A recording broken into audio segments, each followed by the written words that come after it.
Have you ever heard of the Osage Reign of Terror? It's a dark, chilling chapter in American history, one that for decades was deliberately buried and forgotten. It's a story of immense wealth, unimaginable greed, and a systematic campaign of murder against a people who were supposed to be protected.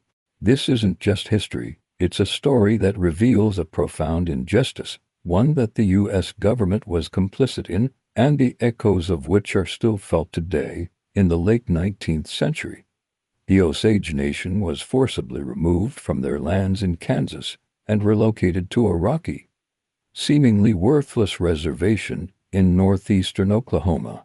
But a geological surprise lay beneath their feet, one of the largest oil deposits in the United States. The government, in a rare move, granted the Osage mineral rights. This meant that every Osage tribal member received a headright, a share of the royalties from the oil pumped from their land. By the early 1920s, this made the Osage the wealthiest people per capita in the world. They lived in mansions, owned fleets of chauffeur-driven cars, and sent their children to study in Europe. Newspapers across the country ran sensational stories about the Red Millionaires. But this incredible wealth painted a massive target on their backs. A sinister shadow began to fall over the Osage Nation. One by one, Osage people started dying under mysterious circumstances. Anna Brown, an Osage woman, was found shot to death in a remote ravine in May 1921. Just a week later, her mother, Lizzie Q. Kyle, who was perfectly healthy, died suddenly. Then Anna's cousin, Henry Roan, was found shot in his car. The list grew longer and longer. People were poisoned, shot, or killed in explosions. These weren't random acts of violence. A conspiracy was unfolding, a calculated and horrifying plot by white outsiders to steal the Osage oil wealth. The scheme was often disturbingly intimate. White men would marry Osage women, gain their trust, and then orchestrate their murders and often the murders of their entire families to inherit their headrights. Guardians, appointed by the U.S. government to manage the Osage's finances, were often part of the plot, systematically defrauding the very people they were supposed to protect. The local authorities were either corrupt or completely inept. Many were in on the scheme. Investigations went nowhere, and murderers walked free. The Osage people lived in a state of constant fear. They didn't know who to trust. Was it their neighbor, their doctor, their own spouse? They pleaded with the federal government for help, sending delegations to Washington, D.C., but for years, their cries were largely ignored. The system that was meant to safeguard them had become an instrument of their destruction.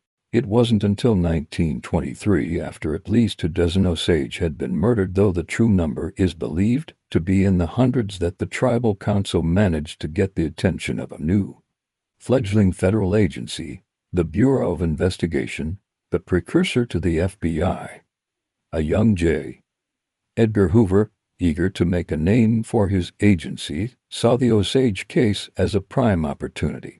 Hoover sent a team of undercover agents, led by a former Texas Ranger named Tom White, to Osage County. They posed as cattlemen, oil prospectors, and even an insurance salesman to infiltrate the community and gather evidence. It was a dangerous, high-stakes operation. The agents had to untangle a complex web of deceit, bribery, and intimidation. They were up against a powerful network of killers who wouldn't hesitate to eliminate anyone who got in their way. Slowly but surely, White and his team began to piece together the conspiracy. They uncovered the central figure, William K. Hale, a wealthy and influential rancher known as the King of the Osage Hills. Hale had presented himself as a great friend to the Osage people, but in reality, he was the mastermind behind many of the murders. He had manipulated his own nephew, Ernest Burkhart, who was married to an Osage woman named Molly, into participating in the murder of her family to consolidate their headrights under his control. The investigation culminated in a series of sensational trials. Despite witness intimidation and jury tampering, Hale and several of his accomplices were eventually convicted and sentenced to life in prison. It was a landmark case for the FBI, cementing its reputation as the nation's premier law enforcement agency. It seemed like justice, finally, had been served. But was it? The convictions only covered a fraction of the deaths. The FBI closed its investigation after convicting Hale, leaving countless other murders unsolved and numerous perpetrators unpunished. The full extent of the conspiracy, which likely involved bankers, lawyers, politicians, and many ordinary citizens, was never fully exposed. The reign of terror didn't truly end. It just faded from the headlines. This is the cover-up part of the story. For decades, this history was sanitized or simply erased from the textbooks. The government celebrated the FBI's success, but conveniently forgot its own role in creating the conditions for the tragedy.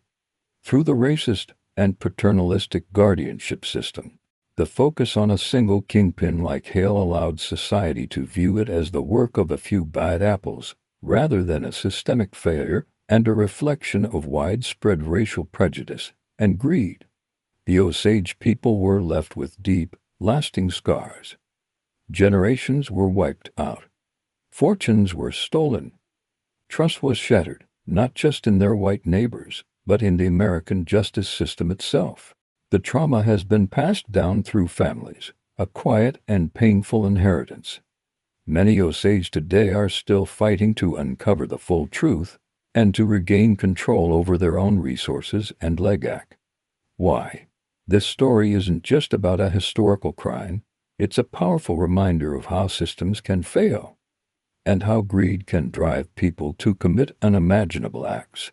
It forces us to confront uncomfortable truths about our nation's past and the injustices that have been committed in the pursuit of wealth and power. The story of the Osage Reign of Terror was almost lost to history, but it's a story that must be told, remembered, and learned from, to honor the victims and ensure that such a tragedy is never allowed to happen again. Thank you so much for watching. It's crucial that we keep these stories alive. If you found this video informative, please give it a thumbs up and consider subscribing for more deep dives into forgotten history. Let us know your thoughts in the comments below. See you next time.